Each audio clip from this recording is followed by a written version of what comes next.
eye. There's not a lot in the top 10, so yeah, we'll see what happens. So let's take a look at the field for the second race from the Fujitsu 200, the NZ Truth V8s, and it's the Booth Commodore starting on pole, the fastest in the first race, followed by Fogg, McIntyre and Radisich. Out of row 3 is Kane Scott and Paul Manuel, and Luke Yulden rounds out the top 8. Next up, it's Bernard, Perkins, Edgell, and the other Aussie, Cameron McLean. Clark Proctor and Michael Wallace take out 13 and 14, and 15 and 16 is Lambert and Ross. Cam Hardy ended in a fireball here this year in Pukekohe. Alongside him, the Radio Sport Commodore of Henderson. Starting out at 21 is the 94 Haviland car of Conal McLaren, and Simon Richards starts out at 24. Then it's Adams, Pedersen, Porter, the truck racer, and Adam Brook out of Christchurch.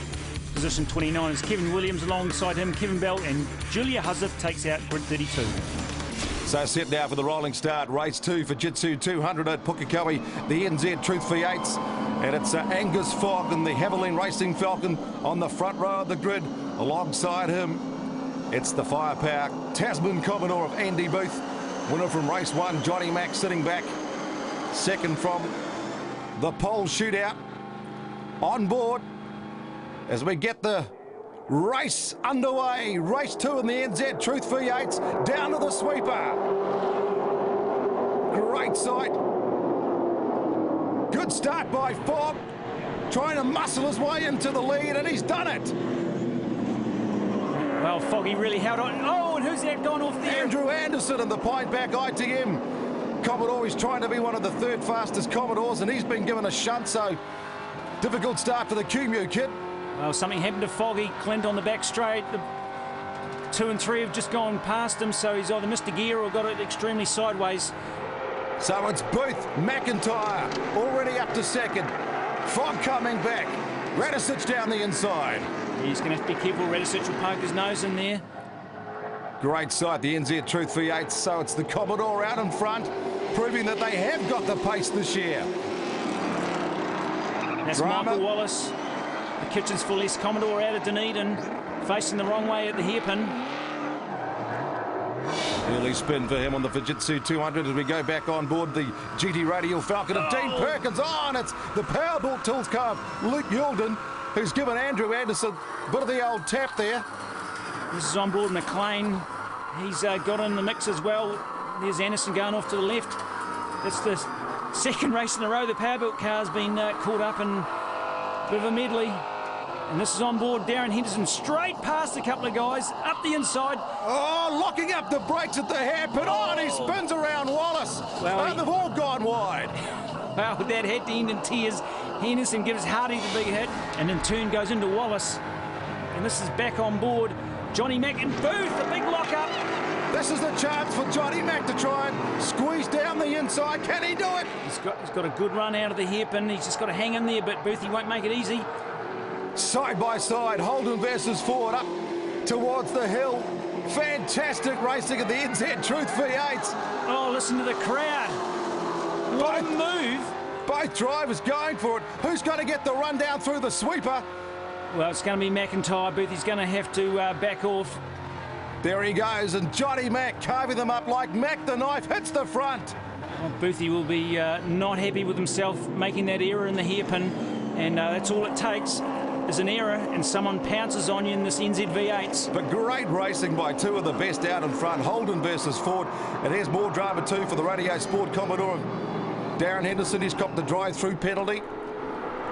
Well, here's Booth, he's having another go down the outside in the hairpin where, let's see if he locks this left front again, because we'll almost see some brake rotors glowing red there.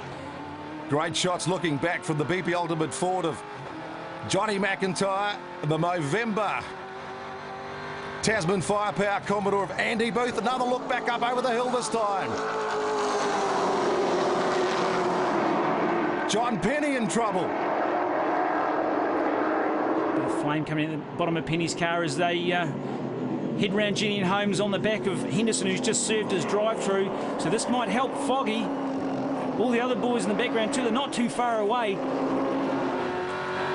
Back on board here with McIntyre and the BP Ultimate Falcon. So look back on the Movember Tasman car. Boothie goes someone in the middle of the track here. See Boothie going one way. Back on board with the Radio Sports Samsung Commodore of Darren Henderson as the top three go flying past down the inside. Radicic the top four. And that enabled Foggy in the number 3 Haviland car to close up on Booth. McIntyre, Booth, Fogg, Radicic, Kane Scott trying to stay on the pace up there in the Ford, the Fujitsu Ford this year. Well, Kane's put in a pretty good quick lap on lap number 3. Maybe they've found a bit more pace in that Fujitsu Falcon. Great shots as they head down through the sweeper. More drama! Oh, big crash! Oh, that's shunted the wall at the entrance towards pit lane. That's Andrew Anderson and it's Julia Hussif. There's only one pink car in the field, and that's a big accident. Red flag, obviously. That is a real tank slapper. That's taken... there's Julia getting out of the passenger side of her car, the Hussif Motors car. And that's the steel fab pink Commodore and Julia Hussif. She's limping out of there. Looks like she suffered a serious leg injury. Well, this is pretty big, Clint, because that car of Andy Anderson's taken a massive impact in the driver's side. As the boys wind down, probably head back down to the start-finish line. Some emergency crews in there jumping over to see what's going on. I'm just hearing through our communications in the commentary position that he is talking to his father in the pit, so it sounds good. West fears, though, Drakey, being crushed up against the wall like that. Let's go down to Roger Davis to get the latest. Because as you saw the sign, that really was a classic hit. Yeah, thanks, Clint. This is a massive crash. It's huge carnage down here. Now, the thankful thing is I think both drivers are reasonably okay. Andrew Anderson's got out of the car, I believe. He's very lucky. Julia Hussif, I think I've just spoken to her dad. I think she's got a leg injury, but we're not sure how bad that is at this stage. But you can see here with the wall, they pushed the pit wall right back into the pit entry here. So I'd say there's going to be a fair delay here. There's a massive crash here. So we'll take a short break, back with the action and the restart. Stay with us. Real drama of the Fujitsu 200.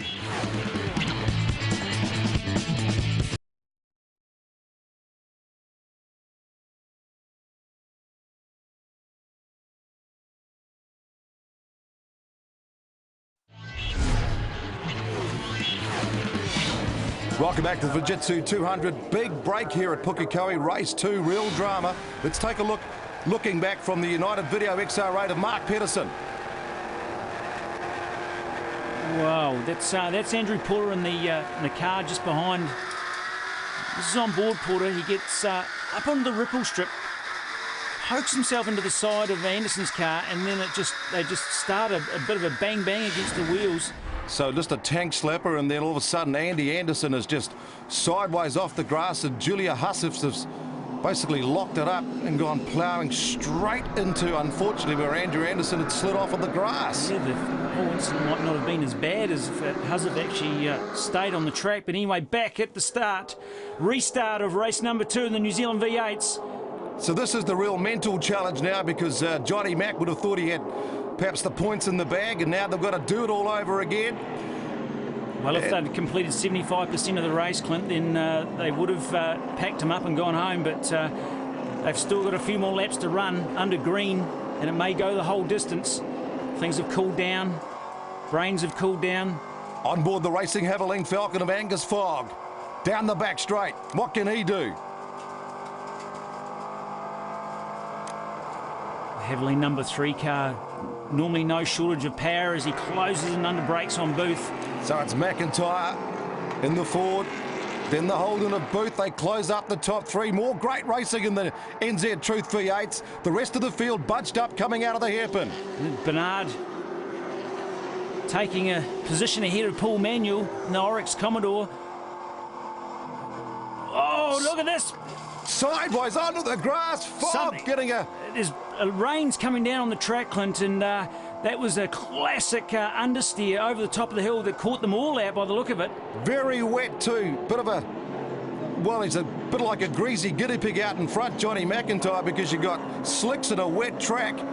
So this is going to be very dicey now to the race to the checkered flag.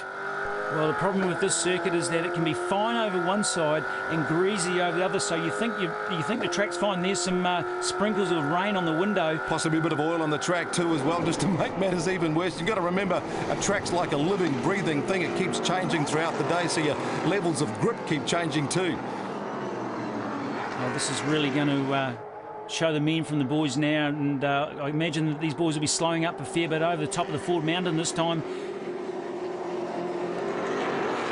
Back further down the field, the Total Lubricants Commodore.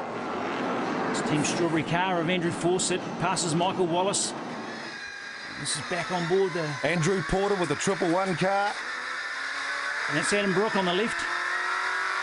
And you might remember he stopped in race number 1. A battery cable broke on the versatile Falcon. It's a great racing further back down the field. It's the Cat Rentals car of the Ford Falcon of Inky Tulloch, the former truck racing champion. Yeah, Inky in some new colours this year. He's just gone straight through. Oh, wow! That's a huge shunt. He must have lost his brakes. Wow, the thing just sped up. Just setting it up for the S's and Inky Tulloch, 57 years old this weekend. That's not the birthday present he wanted, as we're watching the Oryx Commodore of Paul Manuel. Oh, that's left us speechless, and it's a massive accident. And Tulloch's out of the car. There he is there in the black. We're just hearing through from the team. He's actually hit some debris and he's lost his brakes and just gone straight through onto the grass and into the wall. Well, he's lucky he didn't take Williams out just in front. Look at the speed increase of this car. Well, there was no brakes and just kabang! Oh, 140k straight ahead. So let's take a look now at the Hydrolink best under pressure moments, and there's been quite a few of them in this race, I can tell you. First up, we're on board the United Video XR8 of Mark Pedersen. And I think Pedersen gets caught out here coming up over the Ford Mountain. Gets pretty wide and a whole lot of people duck through, and this is on board Fog as he starts following the two guinea pigs in front and goes off-road on a damp greasy track. Slicks on a wet track. Look at the weather moving in now. This is getting worse, and they haven't got enough time to think about changing into wet tyres as McIntyre puts the pedal to the metal. And look at this, unbelievable scenes here at Pukekohe in the Fujitsu 200, and a real challenge for the best racing drivers in the V8s in Kiwi land, because, oh, look at that twitchy Foggy, just losing it. Radicic trying to take advantage. Oh, great move by Radicic, has to cut the corner. Oh, and he's going to lose it too. Now we're into drifting. Oh, and he's just lost about, oh, and there's Perkins, a wild ride. The wild man on form. Now they're having their own little drag race down the back straight, trying to keep it all together on these slick tyres on a wet, greasy track. You almost see the smile on Perkins' face there. Loves going sideways. Now look at the rain starting to come in. McIntyre, Booth.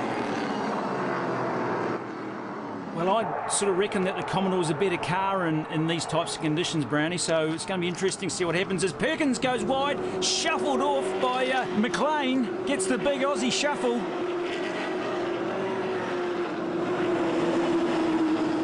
As things start getting very, very bad here at Pukekohe. It's just a battle of survival around the bends now to keep the cars off the walls. Oh, look at Perkins smoking it up coming over the mountain. They're twitching like those Toyotas. Of course, Perkins got that pit lane penalty in qualifying, so he's determined to make up some lost ground from race 1. And of course, all these drivers, Drake, you'd be saying, oh, I wish we just had time to switch on to wets. But of course, with that big delay after the crashes, just got to get it finished. Well, too many if, buts and maybes. Brownie is Booth. He starts looking a little bit sharp in the wet. You can see the amount of rain over the camera there. So it's McIntyre, the BP Ultimate Ford, trying to get a second win in a row here at Pukekohe for the weekend. This is Bernard. Bernard on Kane Scott in the Fujitsu Falcon, starting to look a bit racy at this time of the race. Two of the front runners from last year's championship, side by side in that top 5 battle. Well, I wouldn't want to be out there at the moment, Clint. I mean, that's just bordering on dangerous.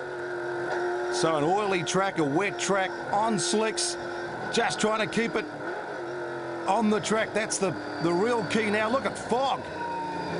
Kane really close in. You've got to remember this car we're on board here with the Fujitsu Falcon. Oh! There goes another position, and Kane, this is the first time he's run this car at a race meeting, but not to mention in the rain, so this is all a bit of a new challenge. As Fog, he starts putting a little bit of a squeeze on him. Gonna have to take the grass. No. Down towards the hairpin, it's Kane Scott, Angus Fog, and it really is foggy conditions too, and he's got him. You're a brave man to go around the outside at this time of the race.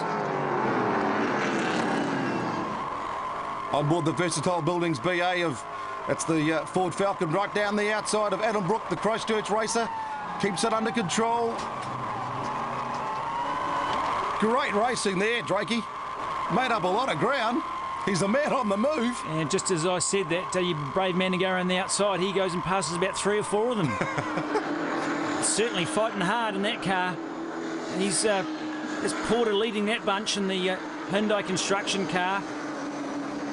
So a real challenge in the second race for the Fujitsu 200 this weekend, looking back from the Hyundai Hydrolink car of Andrew Porter. And there's Brookie, he's got that position. So the Cantabrian on the move, pulled right up behind Porter. Great shots of the Fujitsu 200. Right around! All that hard work undone. Just shows you how slippery it is here at Pookie in race 2. Unbelievable. He was on the case, and all of a sudden he was on the grass. Just got a bit excited, heading onto the back straight, pressed that. Oh, and that's Timmy Edgewolf in the Chester's car in the background, but it's this man at front. Last lap, Johnny McIntyre going for 2 from 2 from the weekend. And what a draw! Oh, he just keeps it from going sideways over the hill, and he takes the checkered flag for the second time. It's going to be Booth coming home second, with the Fujitsu Ford of Kane Scott third. Unbelievable scenes at Pukekohe, and once again, like Mac the Knife, he's carving them up. McIntyre, the defending champ, on fire in the wet. Well, let's take a look at the scoreboard. It's McIntyre's second win from 2 races in the weekend. Scott takes his first podium in the Falcon. Great result for Bernard, and Radicic there in 6th. 2 Commodores in the top 8, as you can see the results, dominated by the Racing Blue Oval. McLean, Perkins, Lambert, McKenzie, Richards, Pedersen.